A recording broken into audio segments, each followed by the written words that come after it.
Fala galera, começando mais uma análise aqui de Kagorabaki do capítulo 85, intitulado aí de O Abrir, exatamente. Hoje, como vocês puderam ver, estou sem o Bruno aqui, então o vídeo está um pouco mais adaptado aqui, mas só para não deixar de ter aqui, né, a nossa análise juntamente aí com vocês. Começando então aqui a análise, galera, a gente começa ali, né, com os flashes de pensamentos.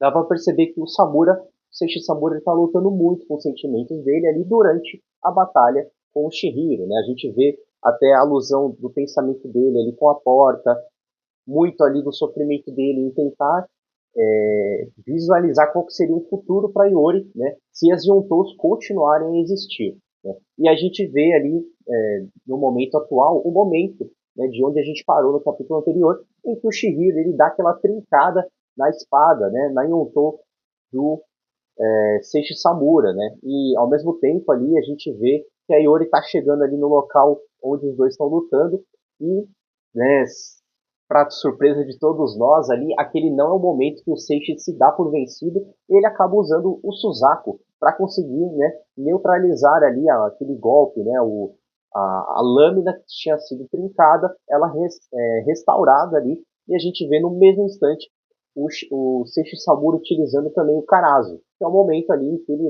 dá meio que um blackout ali, a gente vê poder espiritual para todo quanto é lado, né, imbuindo ali tanto ele quanto o Shihiro, só que o que ele não esperava é que o Shihiro também fosse utilizar a habilidade ali em que ele consegue copiar momentaneamente a habilidade do seu oponente. E a gente vê os dois ali, né, numa imensidão de um espaço negro ali, né, todo imbuído ali de escuridão, e somente os dois conseguem visualizar isso, né. A gente tem até um quadro bem interessante que os dois ali estão com os olhos fechados, mas ao mesmo tempo eles também conseguem enxergar o movimento um do outro e também conseguem, né, se locomover aonde eles quiserem ali por meio daquele ambiente. Né? E mais uma vez o Shihiro reforçando ali para o Seishi de que ele não vai abrir mão, né, da determinação dele em provar para o Samura de que ele pode sim lutar ao lado dele, ele não precisa ficar preso ao passado, né? Ele tem que olhar para o futuro. E é basicamente isso, galera, que esse capítulo 25 ele reforça, né? É o tempo todo o Seishi lutando com o passado, não querendo ceder ao futuro, e o Shihiro lutando para que isso seja, né, feito por parte dele, né, para que o Samura de fato ali ele olhe para o futuro. Os dois vão lutando ali com quadros lindos, né, de batalhas ali, vários flashbacks também vindo à mente do Samura, né, então nessa batalha aqui o Seishi ele não está lutando só com o Shihiro, ele está lutando com os próprios sentimentos dele, com as próprias emoções. E tudo isso, até o Seishi reforça com o Shihiro, de que ele está sofrendo sim, ele está tomando dano, né? E ele não precisa fazer isso, porque só ele precisa sofrer em relação ao passado. A gente vê até numa cena ali de que o Shihiro não está aguentando tanto, até que ele acaba tomando um golpe ali, num quadro lindíssimo também, mais uma vez aqui reforçando a qualidade dos traços do Rokazono, né? Ele fatia ali ao meio o Shihiro, várias penas voam ali, a própria Iori tá vendo tudo aquilo e ela sai correndo disparado ao local, né, onde os dois de fato estão lutando ali. O Shihiro já tá no chão e por um momento ali o próprio Seishi acha que o Shihiro vai desistir, mas é quando o Shihiro põe a mão novamente, a gente vê na espada dele, né, na Enten, a gente vê um peixe atrás ali do Seishi e o Shihiro consegue, né, utilizando o Aka ali, se transportar, né, de lugar ali onde ele está. E até uma memória interessante do próprio Shihiro, é um quadro onde está ele e o pai dele ali, como se fosse um aquário, os dois com os peixes ali, que fazem muita alusão às habilidades do Shihiro. E mesmo ele tremulando ali, com a mão ensanguentada, ele fala que o que ele vai fazer agora é isso, né? Porque o próprio Seishi tinha comentado com ele, daqui em diante, viva a sua própria vida, achando que o próprio Shihiro ia desistir, né?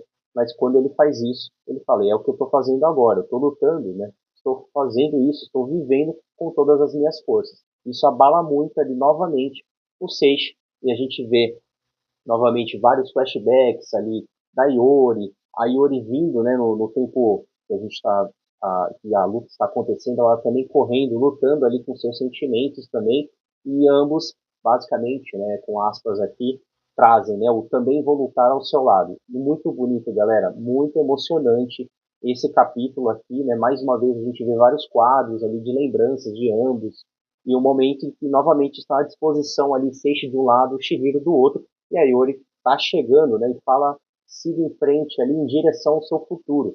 E aí o Shihiro novamente fala e repete, né? Sem hesitar, né? De novo e de novo ele vai fazer isso até que o Seishi olhe, né, para frente, abra os olhos para o futuro.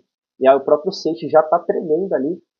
Quando ele vai pegar a sua espada, a Yori já se posiciona na frente dele. E aí meio que vem uma lembrança ali da própria mãe, né, da Yori, que é a esposa, era a esposa ali do Samura, né, e ela falando para ele, olha, tá na hora de você olhar para frente, né, olhar para o futuro. E ele fala que tá olhando, mas ele não vê a Yori nessa realidade, né, nesse futuro. E ela repete, então olha direito. E aí quando ele abre os olhos, quem está ali meio que fazendo uma alusão, né, até as memórias, as emoções dele, ele meio que vai bater ali na porta quando ele abre, tá a Yori sim ali, né, meio que em prantos, sozinha, né, porque de fato foi o que aconteceu, mas no quarto dela e viva, e ele agradece, né, muito obrigado por ter me protegido. Ele vai lá, dá um abraço, galera, que cena linda essa, dos dois se abraçando ali no quarto, e aí é quando a gente fecha com um quadro mais bonito ainda, ali com um quadro meio pequeno ali, né, mas com algumas faíscas, já fazendo essa alusão ali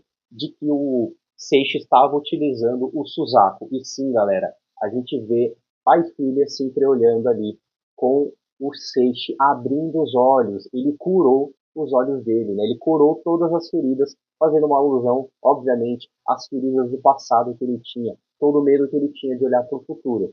E aí, com uma fala dele, né? Ah, você cresceu tanto. Galera, muito bonito esse capítulo, gostei demais. Fazendo uma análise no geral, assim, eu acreditava que a gente, até no vídeo anterior com o Bruno ali, a gente acreditava que fosse ser algo resolvido rápido, mas essa luta ali só engrandeceu ainda mais esse capítulo do Shihiro tentando ainda, né, lutar com seu passado, mas enfim, ele abriu os olhos e vai ser muito legal daqui pra frente, galera. A gente que vislumbrava de repente um sacrifício do Seishi, agora vendo ele aí, né, 100% aí, e vai estar inteiraço, né, porque agora ele tem mais um motivo para viver, né, e não um motivo para morrer, como era o que ele estava lutando. E antes de trazer aqui, galera, os pitacos, né, a teoria aí do que vem para o capítulo 86, só reforçando, se você é novo por aqui, se inscreve no canal para não perder nada, principalmente se você está curtindo aí o mangá de Kagurabaki. Tem muita análise boa aqui, além de outros animes e mangás que a gente comenta também. Fora que se você quer ficar ainda mais próximo de nós, seja membro do canal, assina, galera. Por lá tem vários benefícios para vocês, assim como também estamos em outras redes sociais. Acompanhe a gente por lá, principalmente nesse mês, galera. Tem uma programação especial para vocês, com praticamente, galera, conteúdo todos os dias. Então você não pode perder, principalmente lá no Instagram, onde a gente também divulga, né, a agenda. Você tem que ficar sabendo as obras, os dias, até os horários e o conteúdo vai sair por aqui. Então, já comentando sobre o capítulo 86 aí, eu aguardo mais uma continuação aqui de uma cena épica e emocionante entre pai e filha. Muito provavelmente até o Seishi ajude o Shihiro a se recuperar aí desse dano que ele tomou no golpe que o próprio Seishi Samura feriu sobre ele. E eu acho que não vai se alongar muito nesse próximo capítulo, porque a gente já deve ter ou alguém do Mazou ali comentando sobre o que está acontecendo na invasão, ou agora, enfim, a gente volte ali para o momento em que a invasão está acontecendo, né? De repente, até a luta do próprio Azami, algo que eu e o Bruno a gente está torcendo muito para que não aconteça, né? É de que quando a gente voltar, essa luta já tenha acabado. Eu gostaria muito de que a gente voltasse para o momento ali em que essa luta vai começar, justamente porque ela envolve um dos principais feiticeiros ali do Rishaku, né? E esse aí que tem, né, toda uma vestimenta ali, uma caracterização de samurai, o cara deve ser muito forte. Então deixa aí nos comentários o que você achou do capítulo. Não esquecem, galera, se inscreve para não perder nenhum conteúdo novo. Deixe o seu like e o hype, que são ótimas formas de apoiar o canal. Obrigado por ter ficado até aqui e nos vemos no próximo vídeo. Valeu!